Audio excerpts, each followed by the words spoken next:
ஒரு இடத்தை கூட அனுமதி வழங்காமல் தடை செய்வது என்பது ஒரு இயக்கத்தை முடக்குவதைப் போல நாளை தமிழகத்தை ஆளப்போகிற எதிர்கால தமிழகத்துடைய முதலமைச்சராக வரக்கூடியவரை தடுப்பது என்பது இன்று ஆளும் கட்சி இது செய்து கொண்டிருக்கிறது என்பதை வேதனையோடு நான் தெரிவித்துக் கொள்கிறேன். குறிப்பாக வரையிலும் நம்முடைய தமிழக மாநில காவல்துறையுடைய காவல் இயக்குனர் மற்றும் காவல்துறை இங்கே கமிஷனர் அதேபோல காவல்துறையை சார்ந்திருக்கிற ஐஎஸ் இவர் எல்லோரும் சேர்ந்து நம்முடைய சுற்றுப்பயணத்தை முடக்க வேண்டும் என்று கருதி நாள்தோறும் எங்களுக்கு இது போன்ற இடர்பாடுகளை செய்து வருகிற காட்சியை நாங்கள் காணுகிறோம். ஆனால் ஒன்றைய கூடத்தில் சொல்ல விரும்புகிறேன்.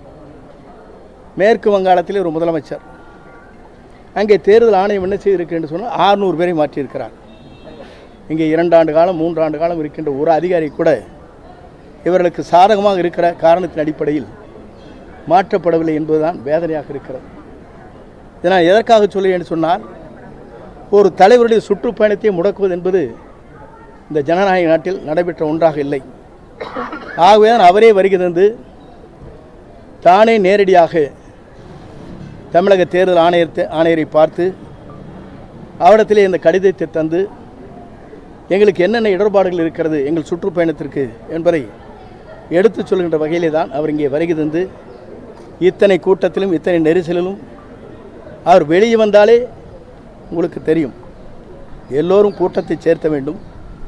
ஒரு வெளி வருகிறார் என்றாலே மக்கள் கூட்டம் வெள்ளமாக வருகிறது.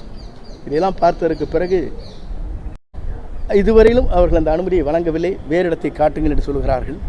ஆனால் ஒன்றை கேட்கிறேன்.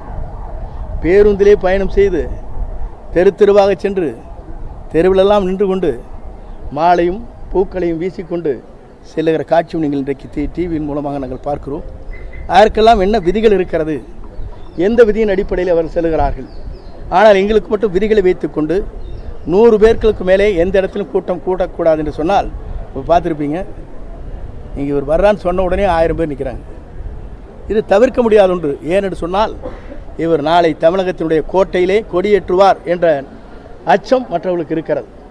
ஆகவே தான் இந்த அச்சத்தின் அடிப்படையே தான் எல்லோரும் சேர்ந்து இந்த இயக்கத்தினுடைய சுற்றுப்பயணத்தை, தலைவருடைய சுற்றுப்பயணத்தை முடக்கலாம் என்று கருதுகிறார்கள். ஆகவே தலைமை தேர்தல் அதிகாரிடத்திலே இங்கே மனுவை தந்திருக்கிறார்கள். உரிய நடவடிக்கை மேற்கொள்வதாக அவர் குறிப்பிட்டிருக்கிறார்கள். அப்படி உரிய நடவடிக்கை மேற்கொள்கிற போது தான் எங்களுடைய சுற்றுப்பயணம் சரியான நேரத்தில் சரியான இடங்களுக்கு செல்ல முடியும். எங்களை பொறுத்தவரையிலும் எல்லோரும் சொல்கிறார்கள், நீங்கள் பார்த்திருக்கக்கூடும், அவர் இங்கே வர வேண்டும் என்று தான் மக்கள் அழைக்கிறார்கள். வருவதற்கு நாங்கள் அனுமதியை கேட்கிறோம், அனுமதி மறுக்கப்படுகிறது. ஆகவே தான் இங்கே இருக்கிற தொலைக்காட்சி நண்பர்கள் இதை மனதிலே வைத்துக்கொண்டு மக்களுக்கு இதை எடுத்து சென்று எங்களுக்கு எத்தனை இடர்பாடுகள் இருக்கிறது, இன்னல்கள் இருக்கிறது, இவரை சுற்றுப்பயணத்தை மேற்கொள்வதற்கும் எங்கள் பணிகளை மேற்கொள்வதற்கும் எவ்வளவு இடர்பாடுகள் இருக்கிறது என்பதை நீங்கள் மக்களுக்கு வெளிப்படையாக வெளிச்சம் போட்டு காட்டுவீர்கள். ஆனால் தான் ஒரு ஜனநாயகத்தை காக்கிற நம்முடைய இங்கே இருக்கிற தொலைக்காட்சிகள், பத்திரிகை நண்பர்கள், ஊடகங்கள் அனைத்தும் இதற்கு உறுதுணையாக இருந்த பணிகளை ஆற்றிடல் வேண்டும் என்று உங்களை வேண்டி விரும்பி கேட்டு வேண்டி என்னங்க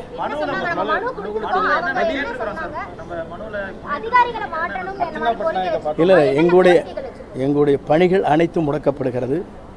இதற்கு உயர் அதிகாரிகள் தான் காரணம். அந்த உயர் அதிகாரிகளே மாற்றப்பட வேண்டும் என்பதுதான் எங்களுடைய குறிப்பிட்டிருக்கிறோம். இங்கே நகராட்சி ஆணையருடைய கட்டுப்பாட்டிலே தான் ஆர்ஓ இருக்கிறார். காவல்துறையை பொறுத்தவரையிலும் உயர் காவல்துறை அதிகாரிகள் கமிஷன் கட்டுப்பாட்டில் இருக்கு. இல்லை, நாங்கள் எங்கள் இடத்துல குறிப்பிட வேண்டியது சட்ட விதிகள் எங்களுக்கு கொடுக்கப்பட்டிருக்கிற உள்துறை செயலிடத்திலே கொடுக்கப்பட்டிருக்கிற கடிதம், எங்கு வேண்டுமானாலும் 5000 பேருக்கு உட்பட்டு எங்கள் நிகழ்ச்சி நடத்தலாம் என்று எங்களிடத்தில் இருக்கிறது கடிதம். நாங்கள் கேட்டது 3000 பேர் வருவார்கள் என்று சொல்லியிருக்கிறோமே தவிர 3000 பேர்கள் நாங்கள் அழைக்கப்படவில்லை. இப்போது 3000 பேர் கனவே போகிறாங்களா? 4000 பேர் 5000 பேர் பூ போடுறாங்க, குடி வச்சுறாங்க, டிராஃபிக்கே ஜாம் பண்ணுறாங்களா? பார்க்குறீங்களா இல்லையா? நீங்கள் தானே போடுறீங்க.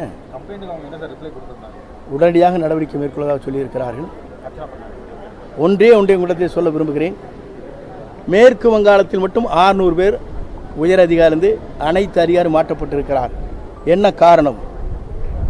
இங்கே ஏன் 2 ஆண்டு காலம் 3 ஆண்டு காலம் இருக்கின்ற அதிகாரிகளை இந்த தேர்தல் முடியும் வரையில் ஏன் மாற்றுவதற்கு அச்சம் என்பதுதான் எங்களுடைய கேள்வி.